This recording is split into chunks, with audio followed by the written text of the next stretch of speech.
We're going to start with Leslie Wyatt today. Leslie is a member of the American Land Title Association RESPA Task Force, whose sole purpose is to work with the CFPB on behalf of Alta members. Leslie testified in a congressional briefing on behalf of Alta, and she travels throughout the country speaking on CFPB matters. She travels to D.C. often as well and works with Rich Horn, Senior Counsel at the CFPB, to work up design spec for the new closing disclosure form.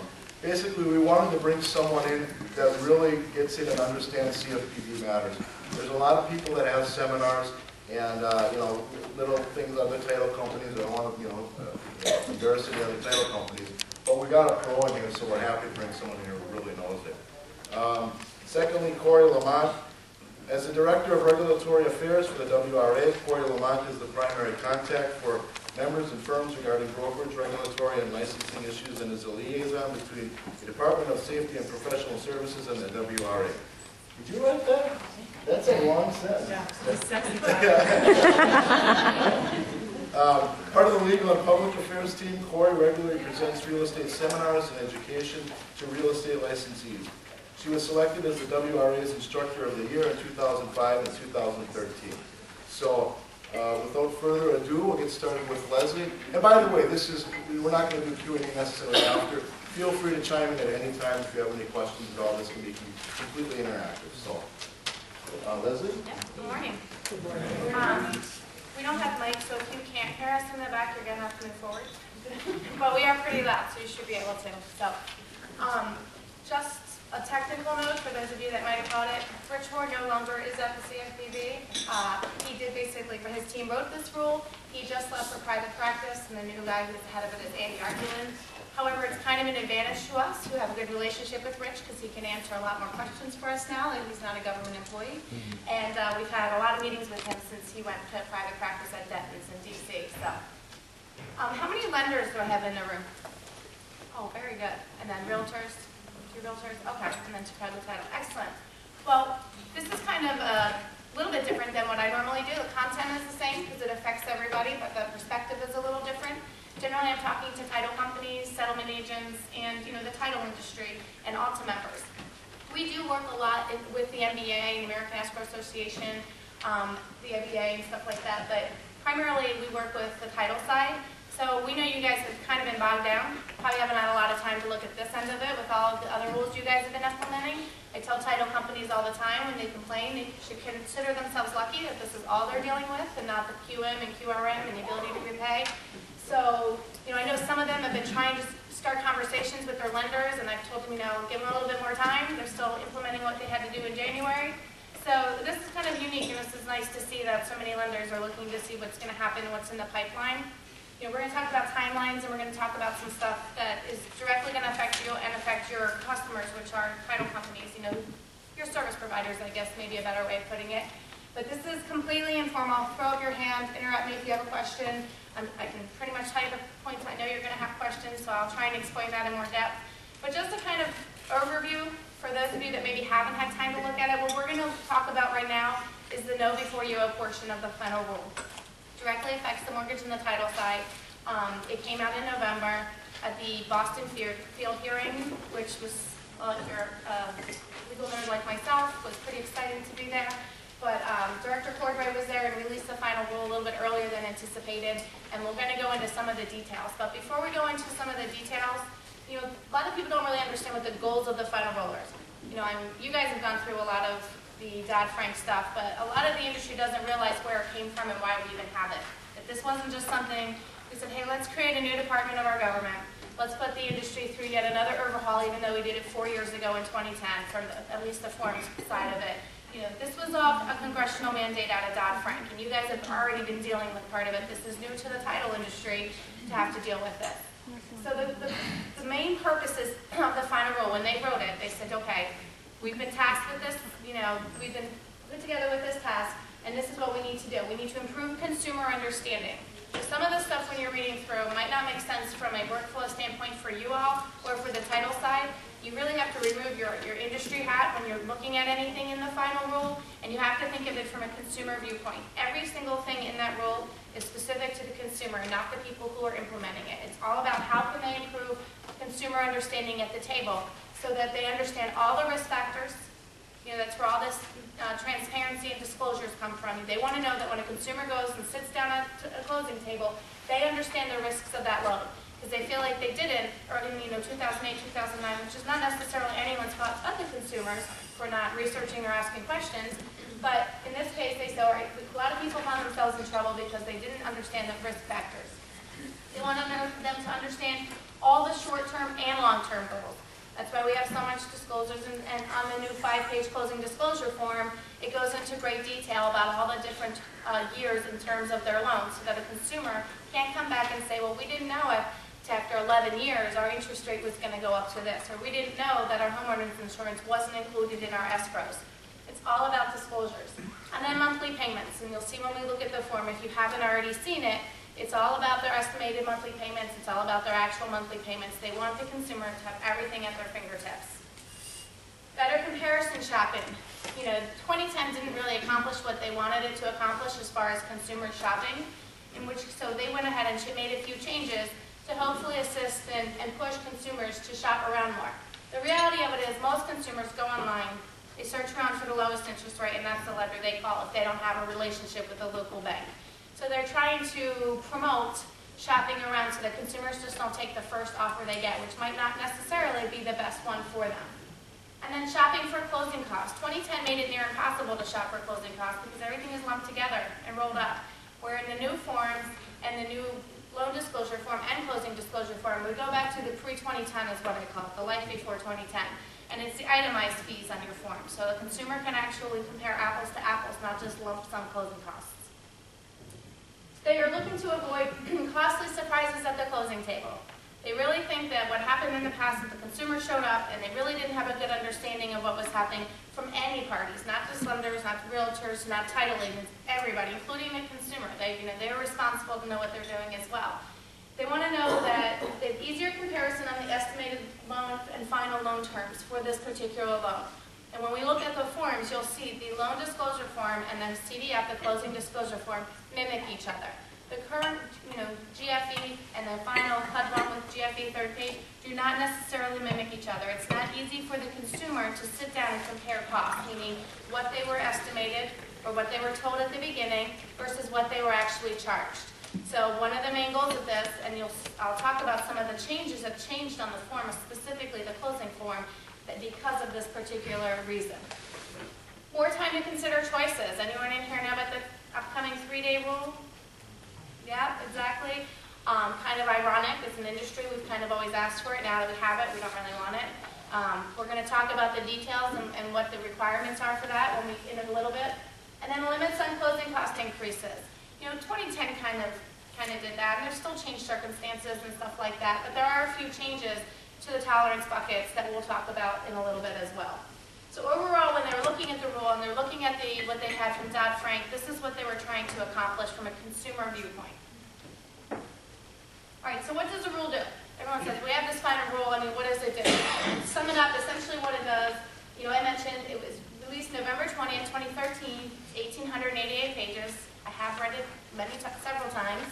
I still don't have my head wrapped around all of it, but the parts that I am supposed to be handling, I do. And essentially what it does is it created 2 new forms, right? We have a new early loan disclosure form, and we have a new final closing disclosure form. So we have a new 3-page, and we have a new 5-page. So it's kind of what we already have, we're just merged it into final forms together. So we're going to talk about that here in a second.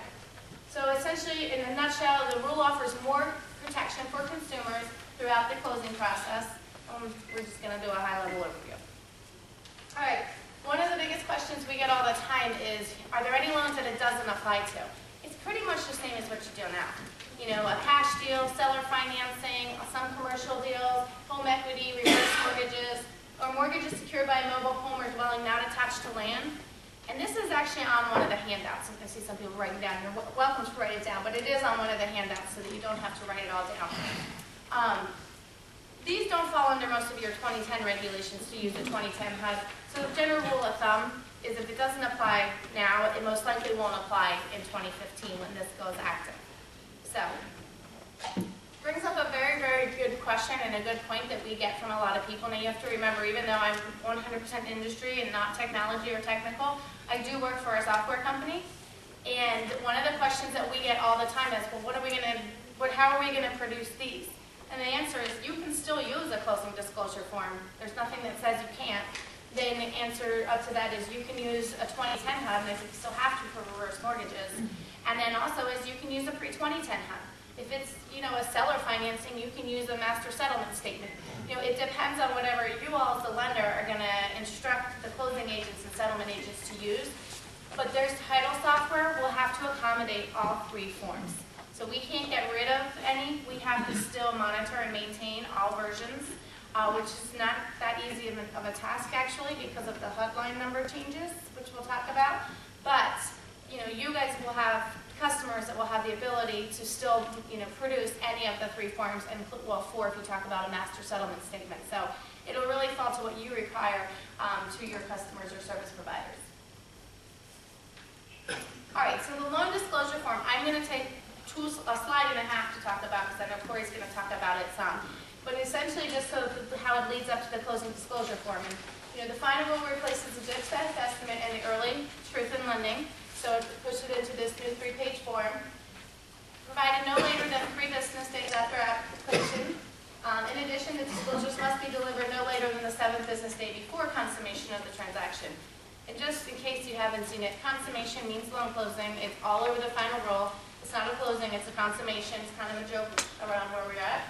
But meaning someone can't come in to close a loan on Monday, come in on high on Monday and close on Thursday. They have to have 7 business days to review the documents. I don't know that happens much anymore, at least in the people I deal with it doesn't, but I guess in a nice dream world it might. So if it falls under the closing disclosure form and the early loan disclosure form, then it has to have a 7 business days from the application to the closing. So the loan estimate may be provided by either the broker or the lender, but the lender remains responsible for the accuracy of the form. I'm sure you guys are tired of seeing this throughout the final rule, huh? So we bring it up because it's a big part of the final rule, but the reality is it's no different than how we do business now. You guys have always been liable and responsible, unfortunately, for other people's work. That's why everyone sends stuff to you to get it signed off on. I mean, you can certainly go after someone that changes something or makes a change, but as I tell the title industry, they don't work up a HUD and do a closing. They work up a HUD and they send it to the lender to get final loan HUD approval. Otherwise, they're not going to get funding because you guys want to make sure those figures are right for your customers. This is no different. It's just simply saying if somebody else creates it and provides it, you guys are still liable to make sure that the information is correct. All right. Two other things here is still subject to tolerances. And they did make a change here, and some of you may not do this anyway, but the creditor may not impose a fee prior to the consumer coming back and saying, yes, we're going to do business with you. So other than a credit report fee, which obviously you have to do to make sure if they're even worth, credit worthy for the loan, but what it basically means is you can't charge like a loan app fee for any upfront administration fees until they come back and actually say they're going to do business with you. And the reason why they did that is because the person A is a first-time home buyer and they have minimal funds, and they say they went to XYZ lending and they was just say a $200 application fee plus a $12 credit report.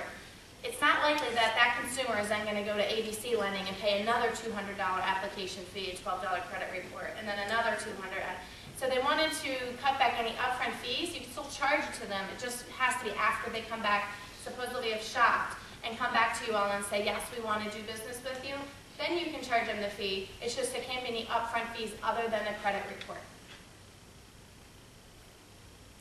Okay, so the rest of the time we're going to talk about the closing disclosure form and the changes to the closings themselves that are going to affect you guys. Even if the title and settlement agents are the ones doing the closings, obviously you are the ones that are monitoring it and say when and how it's going to happen.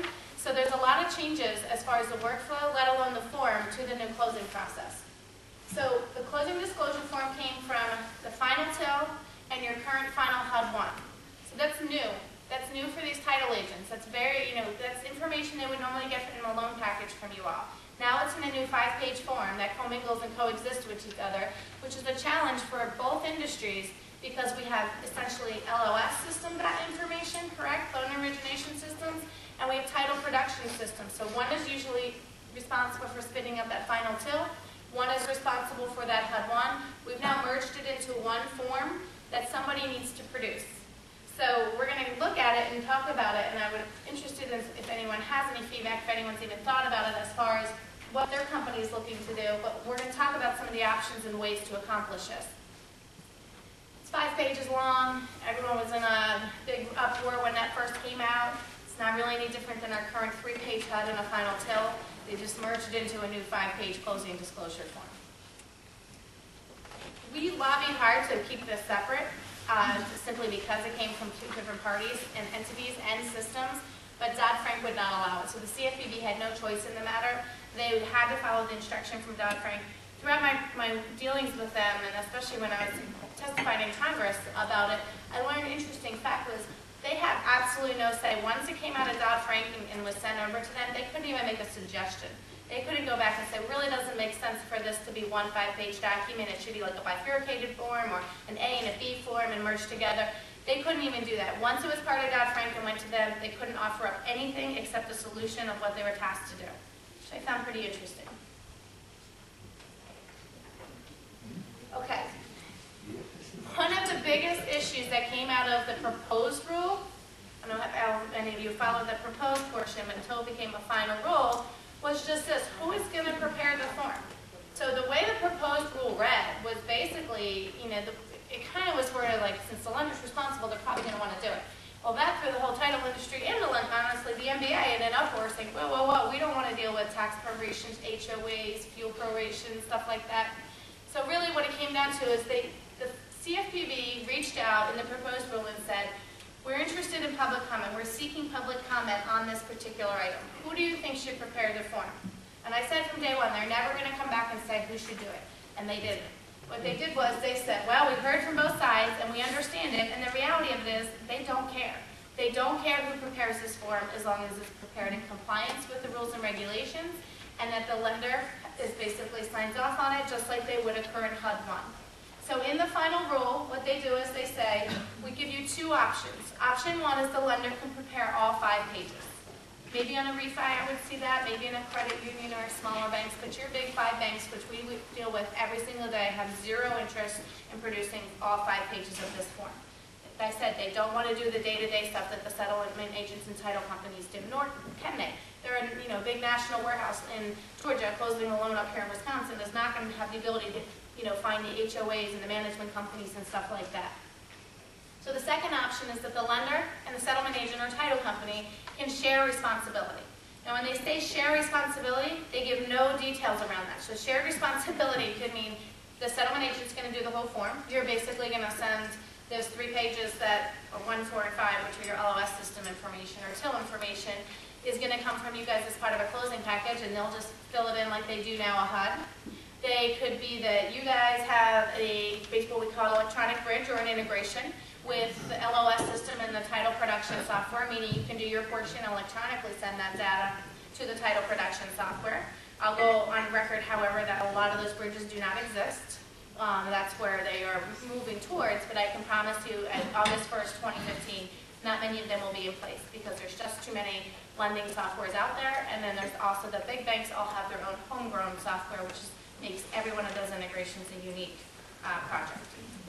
So there's different ways you can go about it. So what you guys need to start thinking about from your organization, because I don't know who works with the big banks, who works with the small banks or local credit unions and whatnot, but especially if you work for a smaller entity, you can start thinking about like, how are we going to do this? What's going to be our process? Because we want to go ahead and relay that or convey that to our settlement service providers, because we want to make sure if we have any specific requirements that they don't already have in place, that they can then relay and convey that to their software providers. I am lucky enough that I work for a large company, so we're obviously going to be able to provide a lot of bridges, provide a lot of integrations we already do, but there's a lot of small title companies out there, albeit good companies, but it's going to be a struggle for them. So if you're requiring that electronic transfer of data, and I don't mean PDFs, I mean data, then if that's how your institution is going to go, you need to make sure that your service provider is going to be able to do that with the title production system that they're on.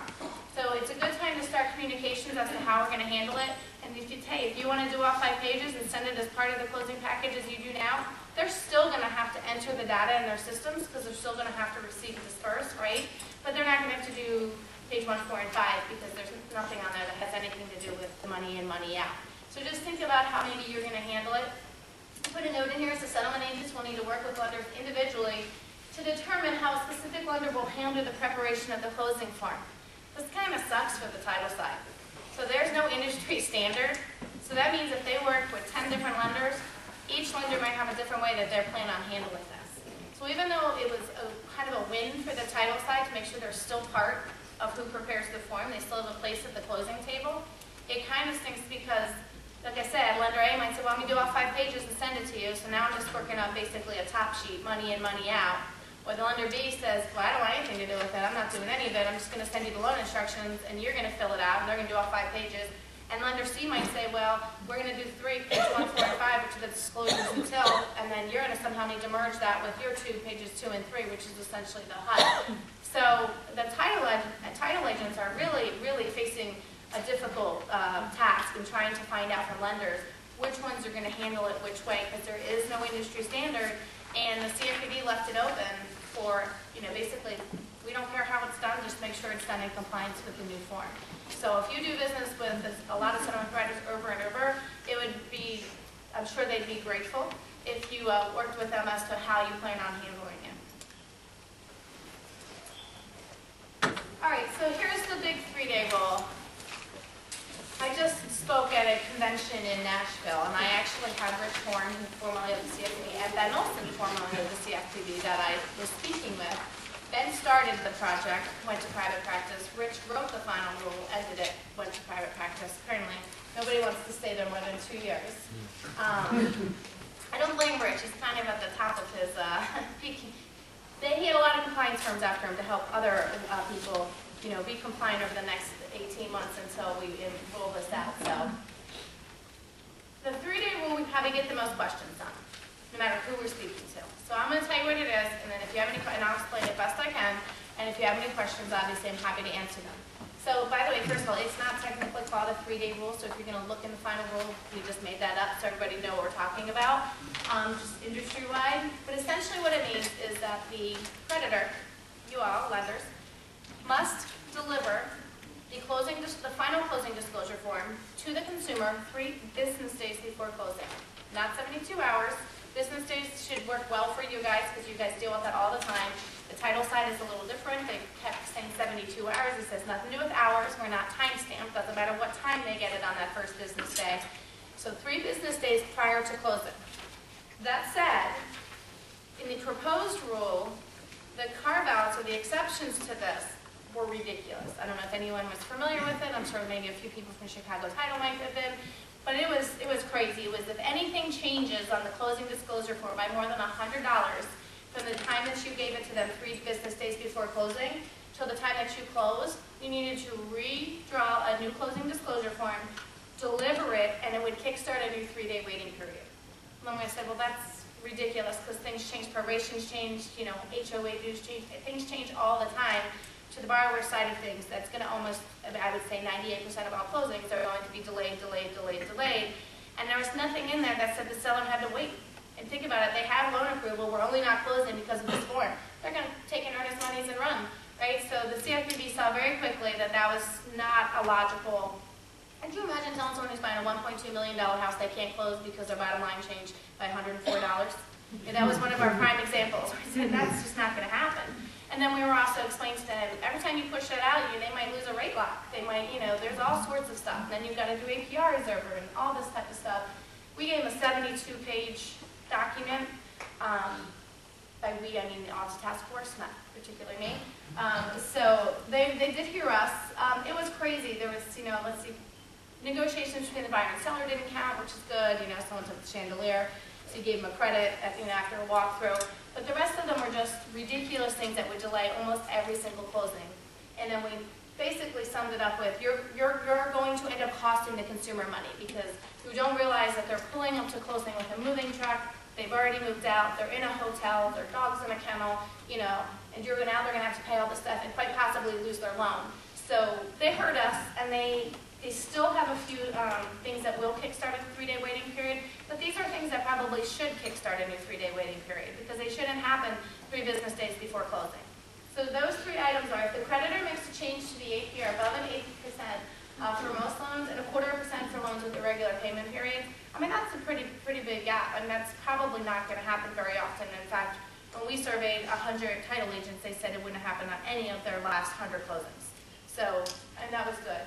Changes to the loan product. You know, if you change it in a loan product within 3 business days, entirely 3 business days before the closing, that's probably something that the consumer should have, another 3 days to think about and review. Yeah. Adds a prepayment penalty to the loan. If you add a prepayment penalty to the loan within 3 business days of closing, you need to redraw a new closing disclosure form, present it to the consumer, and then wait a new 3-day waiting period. Yes, sir? What if it goes down? Yeah, we put that in our questions. That's a really good question. So the question was, what if it goes down? Because in the proposed rule, it was $100 up or down. And we said, well, that's ridiculous. You're saving the consumer money. So we had put in the same thing because it's not 100% clear. It just says changes to the APR with an 8. So we actually just had a conversation with them about this. And they're supposedly going to amend the rule to be clearer, but I don't actually have an answer. My initial response to them were saying, well, if it goes down, it doesn't matter. And I said, well, that's not how it's worded, though. It says, if it changes by more than an 8. So they're supposed to release a new final rule with a few amendments to it. They're not doing FAQs like they did in 2010, thank God. They're actually amending the final rule so that everyone has the same answer. They're supposed to release it in the next 2 weeks. So when I can email to James when it comes out, but I don't have a specific answer. They led us to believe if it goes down, it's okay. But I don't know. I don't want to say that's 100% without seeing the new release. So again, I'm sorry to keep putting this in front of you, but the lender is responsible for delivering the closing form to the consumer, but they may use the settlement agent to provide the form. So this is a question I get all the time, is, well, who's going to deliver the form? I mean, that's up to whatever your workflow is that you guys feel comfortable with. I mean, the reality is that the final rule, the CFPB did not say who can and who can't. They just said essentially the lender is the one responsible for making sure the consumer has it 3 days before closing. Whatever vessel they use to get it there, it doesn't matter. I mean, they could have the realtor deliver it. They could have the mortgage broker deliver it. They could have the settlement agent deliver it. The lender could deliver it. It's definitely going to be a regional way of the way people do closings type thing. So it's not something the CFPB felt that they needed to step in and say, this is how it's going to happen and this is how we're going to do it. So when we say deliver, it is important to understand this isn't just like, oh, I sent it. Deliver is deliver, like the consumer has it in hand. So a couple of things that are not required, which I assume you'll make required. One is there's nothing that states that the consumer needs to offer you up a confirmation of receipt. I don't understand why you wouldn't require a confirmation of receipt for audit purposes in your file, and especially if you're utilizing somebody else to deliver this form. If I'm going to let the title company or settlement agent deliver this form, part of my document now is going to be another page that says, yes, I received this on this day, and the consumer is going to sign it and send it back so that we know that we're covered at any time. If someone says, well, why did you close on Friday? I say, well, because we delivered it to them on Tuesday and we have a confirmation of receipt. What constitutes confirmation of receipt will vary between your companies. Some the lenders are a little bit more up to date on e-signing laws. On outgoing mail counts as delivery. You don't have to open it and read it. Title industry is they don't utilize that type of functionality. So they're going to want something signed. They're going to want an email back. They're going to want something that says, yes, we got this. Now, you may physically hand it to them, so they might sign it right there and give you that. They might stop by your office. I mean, it depends on how you do business and what your local customs are. I will say, if you mail it, if you put it in the mail, it's 7 days. Okay, so it's basically a 4-day, they assume it's going to take 4 days to get mailed, and then 3 days to review it. So if you use regular U.S. Post Office mail, which I would find very unusual, but if you do, it's a 7-day waiting period. Most people are going to overnight it or use certified, in which case the signature that they got it could be used as confirmation of receipt. Like I said, anything that you guys want to utilize as a confirmation of receipt, it's not required, but I would strongly suggest, and I'll say this, the CFPB strongly suggests that you document it for audit purposes. Yes, sir? What about an email? An email does count. You can ask them to email it back to you, like, yes, I just got this. An email is absolutely probably going to be the #1 way of delivery, and it's absolutely okay. I would require a confirmation. Some people said, well, you can do a read receipt, but then someone else said, but how do you know it was the consumer that opened it? Because they could share email with their husband or their family or anything like that. There's no guidelines in the CFPB because the confirmation of receipt is not required by the CFPB, only that you deliver it to them 3 days before. To cover yourselves, and from an audit standpoint, I would actually require a confirmation of receipt. And an email, I would simply say, in that email, please respond back that you've received this so that we can schedule your closing or something along those lines. Did you have a question? What if they respond, you sent it via email and they respond, but they respond closer to the time, like within that 3-day time? Yeah, you have to remember the response is not required. It doesn't necessarily dictate when they got it. That's a good question. So here's a scenario we get all the time. Well, I emailed it to them, but they didn't open their email till the next day. So you would have to decide what constitutes delivery, and you feel comfortable if you get audited, because there's no direction in the rules. Simply because that the consumers, in that case, if I know they didn't open it till that Tuesday morning and I sent it Monday, I would say, well, then they didn't get it till Tuesday morning. I would cover myself and say, now we have 3 days and we can close Friday, not Thursday. But I'm gonna tell you right now, it's gonna fall to the lenders. It's gonna fall to the lenders because title companies are used to you guys as part of your loan instructions telling them when they can close, when they can't close, and the terms to it. So it's gonna fall to you guys to tell them, say, hey, if we don't have something signed in the file that they got it by this day, you can't close, or so on and so forth. So I think they're going to definitely look to you all. Technically, you could email it to them at 11:59 on Monday, and by e-sign and e-delivery rules and regulations, that counts. But whether you are going to accept that or when they physically get it is up to you.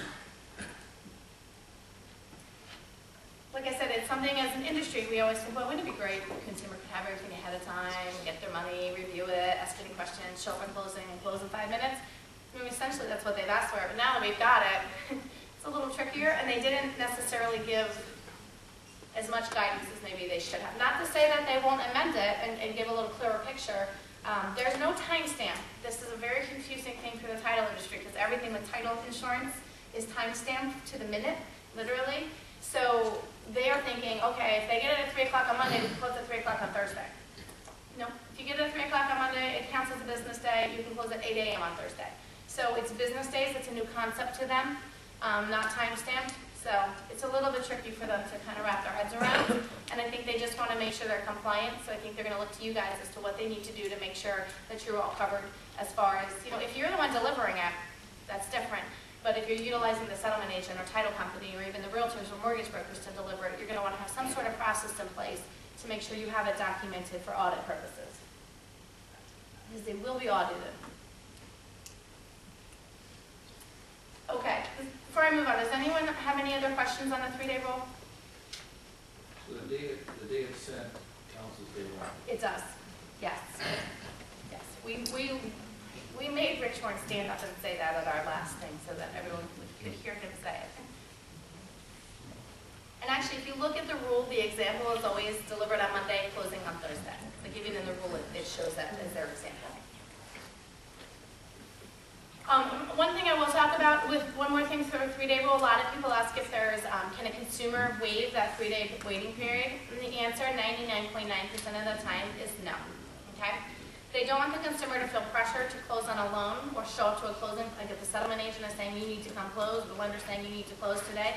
They don't want the consumer to feel any type of pressure, and they feel that there's no reason why they should waive that right unless it's going to cause undue financial stress. So if the consumer says, that's fine, my APR went up, or that's fine because I understand why, or that's fine, I got it, but I really need to close tomorrow because I'm going to be shipped off to Afghanistan. If they write a handwritten letter of why they're waiving it, it cannot be a pre-printed form from the title company or lender. It has to be a handwritten note from the consumer as to why they're going to waive that right in order to close. As long as it meets the requirements of an undue financial stress, which are very vague, I'm going to say that in the rule, but their example, of course, is being shipped off to Afghanistan. One could be, where we're going to get foreclosed on tomorrow. I still haven't wrapped my head around that because they're buying a house, but that was the example.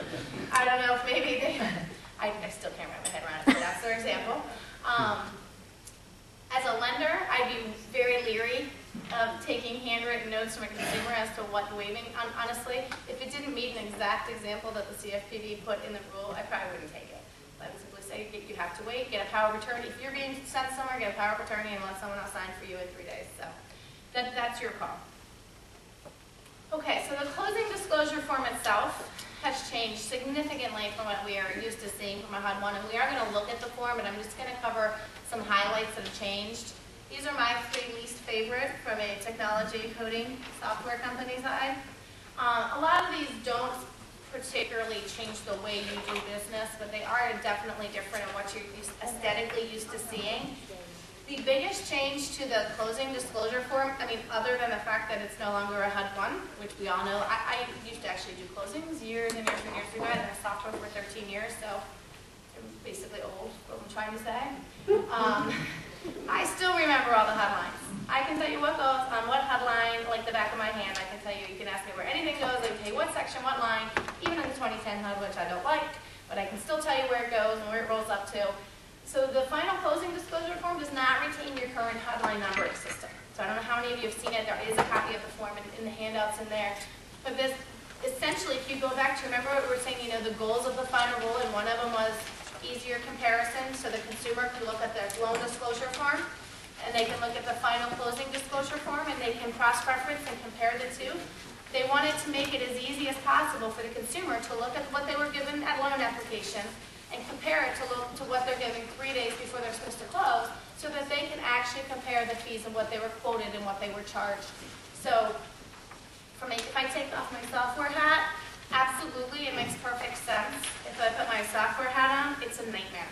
It's a nightmare because every single form in title production software is pulled from a headline.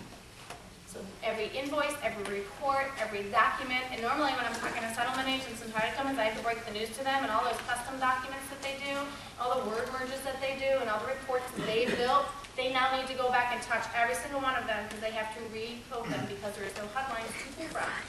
So they always pull their fees from 1101, 1102, 1104, 5, so, you know, they don't exist anymore. So they've got to change every single document. I mean our developers, not me, have to change every document as well, not just the closing disclosure form. We have to go through the thousands of documents we have in our systems and see which ones of them touch any headlines anywhere in the system, and then change them. So that's a big change, not only from just the way you do business, because when you communicate with a settlement agent, your service providers, you guys are talking headlines, right? I need this on 801, you need to drop this to 805, this can't go in the 800s, it's actually got to go to the prepaids. So, you know, that's going to change. That doesn't exist anymore. So you need to learn how the layout is. I mean, it makes sense when you look at it. It doesn't make sense when you're used to doing a HUD. If that makes sense. It's got one cost, another cost, and like I said, we'll look at it, but, you know, it's a little bit different than what we're used to. Line terminology. This is this will be a struggle for the title agents. The line terminology doesn't so much affect software, but for them, there's a rule, a regulation within the final rule that says that the settlement agent's closing disclosure form terminology must match exact to the lender's early loan disclosure form terminology. So if you called it a flood cert and they called it a flood certification, that doesn't match. They have to change it to flood cert. Not that big of a deal. However, you know, they work off templates. They're spitting out these closings left and right. So they're templates, like they can't just rely on their templates anymore. Because the truth of the matter is even if they're doing business with the same lender, that loan officer within that lending institution might call it a flood cert, and then the next loan officer might call it a flood certification, and the other one might call it, you know, something, something, something. So even within the particular companies, the reference is different. So the settlement agents and title companies are going to have to really look closely at that loan disclosure and mimic those line terminologies. Not difficult, just kind of an extra step that they've got to go back and make sure everything matches up. Alphabetizing of fees. Has anyone heard this yet? Oh, yeah. Alphabetizing of fees within each what I call subsections. So you have loan costs and other costs on the form. And then you have A, 01, 02, 03, B, 01, 02, 03, just like we have 700, 800, 900. It's just referred to differently. Within each one of those subsections, your fees need to be alphabetized, unless it has a permanent home. What I mean by that is loan origination is always going to be on 801, right? Or A01 in this case, but it would always be on 801 in our old HUD. It's going to be on A01 on this one. So if it has what we call hard-coded, but if it has a permanent home, meaning it never changes, and on every closing disclosure form across the country, it's required to be on a specific line, that does not need to be alphabetized. Anything above and beyond that needs to be alphabetized. So within each section, the fees have to be alphabetized so that the consumer can more easily find them. We fought very hard on this. We clearly didn't win. Because this is, it's not a big deal for us. We can easily sort. We can sort, have our customers hit sort, print out the form. What it does, though, it makes things difficult because things aren't falling on the same lines, right? It's very difficult to code documents and pull invoices and receipts and reports when one particular fee could be on 7 different lines depending on the other fees that came from the lender with that loan. Does that make sense to everyone? So I can't put my owner's policy on H03 every time because there might be other things that fall in line with that. This is going to be a huge, huge hurdle for the title agents and settlement agents. It's very easy for the consumer to find fees, which remember, that's what the CFPB is there for, but it is very difficult for documents, reports, and even just data entry and training. When they get a new person in the office to train them, this is where everything goes. Know what that joke doesn't really, you know, they're not going to have to go, oh, I got another fee, and here I'm going to, you know, hit this in there. Obviously, they can put it in any order and hit sort, but it will affect the way it pushes everywhere and where we have to look for things and so on and so forth. One saving grace in this, at least from the title side, is that all title fees, no matter what they are, have to start with the word with title, dash, and then the fee. That does make it a little bit easier for a title company or settlement agent to write a report or a document and pool information because all of their fees have to start with the word title, right? So whether it's up in the loan fees, because you'll see the title fees are split now. If it's something that's specific to the loan, then it has to go up under loan cost. But if it's something like owner's policy that's not required by the loan, it goes under other costs. So, but it all says title then dash. So it's a little bit of a hindrance as far as their workflow and their documents, but you know, we'll make it happen for them and they'll make it happen. But it's a little bit different. When you guys get your closing disclosure forms to review for final funding, you know, it may not be in the format that you sent them because now they've had to alphabetize everything. So it might be a little bit different for you guys going through as well.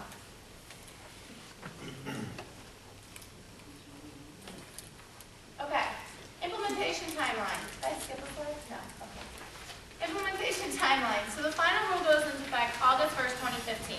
We lobbied so hard, I think I didn't even have a voice left. I mean, we needed time. When we had 2010, we had 12 months, which is ridiculous to overhaul a software program, let alone overhaul it, test it, get it out to consumers, our customers, implement it, upgrade it, train them, and actually be able to use it. And we didn't change that much in 2010. 2010, we had some roll-ups, but all your headlines stayed the same. The form, you know, still had one, albeit it looked a little different. You know, we're dealing with completely brand new requirements. We got a new forms. We've got LOS information that now needs to be in our systems and so on and so forth. So we lobbied hard and we won. We got 21 months from when they put this out. I mean, that was huge. Partially, I'd like to take all the credit, but part of it is that we owe you guys a thank you. Since you guys were all going through the QM and the QRM and the LO comp and the ability to repay, the CFPB knew you all have to deal with this too. So they had to give you enough time to implement, you know, that starting in January, and then, you know, give us enough time to make the changes and get it out to the industry. You know, the poor title agents, they can't do much other than familiarize themselves with the rule because they can't do anything until they get their new software. And they won't get their new software until 2015. So there's just no way. There's too many changes. We are essentially rewriting our software that we've had for over 30 years. And we still have to be able to maintain all the previous ones and all the other HUDs and the HUD numbers. And we also have various versions, as do all of the other types of software. Just like your LOS systems had to for all of your changes and roles. I will say they've gone about it in a much better way than we dealt with in HUD and RESPA in 2010. In 2010, we would literally pick up the phone in R&D, who was in research and development. We'd call someone at HUD. We'd ask them our question. We'd get our answer, and we'd put it in our spreadsheet. This went on every day when we were coding and trying to figure out like where it needs to roll, how it needs to show. However, sometimes when you call, you might get someone different, and you would kind of part two to the question, you know, that you already had answered by someone else, and they'd say, well, you know, that's not right. So we'd have to recode, retest, and then talk to someone else and say, well, no, it's really the other way. So we won't have any of that because we're not picking up the phone and, well, some of us are calling CFPB, but it's going to be amended in the final rule so that everybody gets the same answer. So it's clearer, less room for gray areas and interpretations, which I think is very good. And they're also working with the industry like they did it in 2010. They're coordinating with other agencies, meaning they're working with Fannie Mae, Freddie Mac, they're working with MISMO, EA, Alta, so that everybody's kind of getting the same information and on the same page. They're publishing plain language guidelines, which are supposed to come out shortly, which for anyone who is not an attorney, including myself, which is a little bit odd for my profession, but I am not an attorney, it's nice to be able to kind of flip through it versus, flipping through it and going back 42 pages and up 100 pages as to all the legal references. So that should be helpful for the industry. They're going to publish updates to the official interpretations. If anyone hasn't read the rule, and I'm guessing by when I talked about it, and everyone looked at me like, oh, you read the rule? I will say, if you want to read the parts that will apply to what we're talking about, you don't have to go back to the final rule. It's somewhere in the 800 or 860s. There's staff interpretations, the official interpretations, which is kind of like a summation of each section that we're talking of the final rule that goes into effect August 1st, 2015. It's a lot easier to read, and then if you wanted to delve into it further, it tells you where in the rule to go back and look. So there's a section there on the 3-day rule, and if you want more specifics, it'll take you back into the rule right there. So it's a good reference point that's already in the final rule. They're going to publish readiness guides. I think they did that for you guys for this, right? Did they not? For you maybe don't know, but the people who implemented the new stuff in your organizations, the QM and QRM and LOCOM, they had readiness guides. The advantage to this portion of it is hopefully they've learned from stuff they did or didn't do from what went into effect in January, so that hopefully when this goes into effect, they've maybe gotten it a little bit smoother and a little bit better. And then also educate consumers. They have a huge department in the CFPB just about education for consumers and who they can reach out to and information for them. I bet if you polled, and maybe not right now, but maybe it's 12 months-ish, maybe, if you polled a consumer going to a closing table or coming to you for a loan application, I bet if you asked them who Hutter RESPA was versus who the CFPB was, you would get two very different answers. The CFPB is there for the consumer, Hutter RESPA was there to regulate the industry, kind of. And so the CFPB has done a lot of field trips, they've got, they're all over the news, they're consumer this, they're consumer that, they're handing out fines left and right to student loans and to credit cards, they're all over, make a complaint, here we are if you're not happy. They've never had such easy access to stuff that helped to protect them in the past. They have no idea, I guarantee if you ask them who Hutter RESPA is, they think they were loan programs, where the Consumer Financial Protection Bureau is there to assist the consumer with buying homes. They also don't realize the Consumer Financial Protection Bureau is not just for the mortgage industry. It's for all finances, credit cards, student loans, credit unions, stuff like that. So I think the consumers will hopefully come into this a little bit more educated. Who knows?